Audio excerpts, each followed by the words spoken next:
How would you address concerns by some na baka meron yung trade-off, na meron yung tit for tat, na meron yung kapalit. Like for example, in the case of cheese, di ba? Inaano siya, sinasama siya doon sa flood control scandal. So ang concern ng iba, baka mag-go slow yung wheels of justice when it comes to cheese. And then whoever else may jump the line and cross the fence, baka yun din ang kapalit. How would you address that concern? Walang ganong issue, I'm telling you.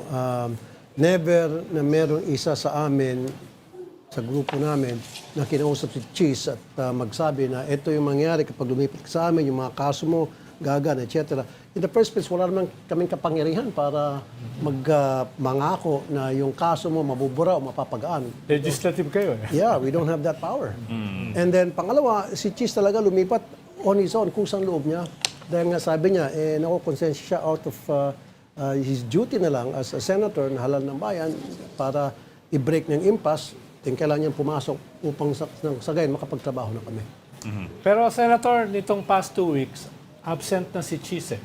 Iyan ba ay indication na siya ay naghahanda ng lumipat? Nagkaroon ba siya ng road to Kairos? Bigla siya tinamaan ng ilaw na dun sa 2 linggo na wala siya sa Senado ay na-realize niya, I have to do something? Thank you. Exactly. Tama ka doon. Yung mga hindi niya pagpasok, dismayado na siya. Hindi niya nagustuhan yung mga pangyari. So, nababalitaan namin yon.